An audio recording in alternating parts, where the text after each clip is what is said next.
All the gyms are so closed right now. I know, because I work in the gym.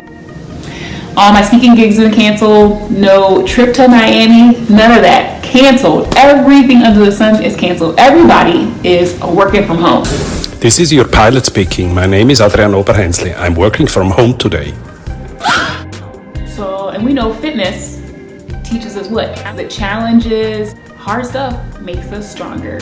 So we could go along and do the average stay at home, watch Netflix, whole quarantine like everybody else, or we could take it up a notch. The world is not going to be the same place we left before this quarantine. So when we go back out to the real world, there is no going back to normal. It's a new world, new you. Or like I said, you can do what everybody else is doing. We know what that looks like. Or you can decide that it's a new world and it's going to be a new you. Like William Shakespeare, who not only wrote King Lear, but also wrote Cleopatra in the quarantine of 1606. So I got you, I made you a list. 8 ways to protect your body, your mind, and your life from that Rona. Just like kids, adults need structure too. So the very first tip is start your day powerfully. The way you start your day sets the tone for the whole day. You can sleep in if you want to, but that's what most people are going to be doing. Get up and start with intention. I like to get up and the first thing I do, like I said, is start with gratitude, and then I still drink my bottle of water. Drinking water is huge for me. It makes me feel really hydrated. For a long time, I just skipped it, and honestly, when I started back, my skin got better, and I just feel more energized first thing in the morning. Right after that, I still get ready for my day. I still put on workout clothes, and I still put on something that I really want to wear. It's so important to set the tone for the day and put on something that you actually want to wear. Don't just put on sweats and be like the average Joe Smo. Don't have a basic bitch stay-at-home day. What do you want to accomplish during your quarantine time? Okay, yeah, most people are not going to ask themselves that question. Know what it is you want to accomplish by the time this time is over. We already know what you don't want to accomplish. Number 2, get clear about what energizes you and how to spend your ideal day. How I structure my day depends on when I feel energized. In the morning, I like to get my workout as soon as possible if I can, or at least get some type of movement, even if it's a yoga, some type of stretch. I like that because it makes me feel like I'm really awake. It feels like it wakes me up. I don't necessarily like to take a passive role in the morning. I prefer, if I can, to delay reading or consuming or learning for the second half of the day. Know how you want to break up and structure your day, and that's going to make planning your day a lot easier.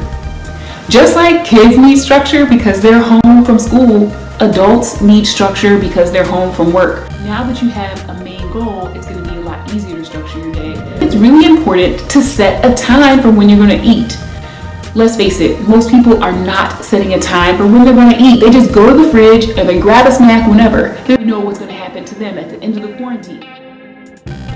I suggest a 12-hour eating window that coincides with when you feel the most energized. I like to do a couple things before I actually eat, so my workout usually goes there, some type of writing, usually a couple activities.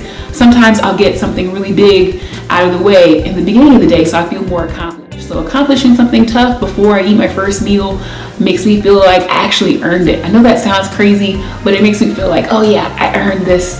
The other thing about structuring when you're going to eat, try not to eat outside of that window. If you're like me, you snack a lot and it's really hard to contain that, but it's better if you have an eating window and you just don't eat outside of that window. 12 hours. Number 4 is watch less TV and move more. It's so important to move. You want to still aim for at least 10,000 or 12,000 steps a day. You have to remember that our brains evolved on exercise. So if you're moving, then your brain is more active. You're going to think better, remember better, be more creative. Even if you got your workout in earlier in the day, it's really important that you stay moving. Aim for 10,000, 12,000 steps is even better. That actually increased a couple of years ago.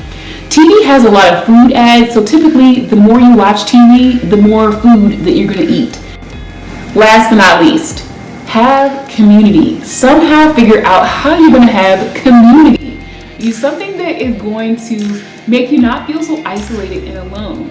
If you're not living alone, then you might still need community for like-minded people who are maybe used to working out with you. You want to say, Hey, did you take that class? Girl, I just did Zumba online. Or yeah, I did my leg day, or I got in 12,000 steps today. You gotta make sure that you stay in touch with those people who are gonna give you a sense of, oh yeah, this is just what I do. Because we kind of forget how much it matters to be around other people that are valuing the same things that you value. So still have community with those people. A lot of people are planning to just like sit this one out on the couch. You don't have to. In fact, I think it would be really something that you might regret later if you did. Stay in community with those people who are going to motivate you, pump you up, and remind you of what it is that you actually are sacrificing here. You're not in the gym.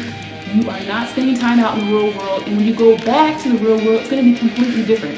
Somebody just push the reset button and stay in contact with the community that you want to motivate you. On the other hand, it's a great opportunity to let those relationships that are not serving you, that actually might be holding you back, it's a good opportunity to let those go. You gotta choose for yourself.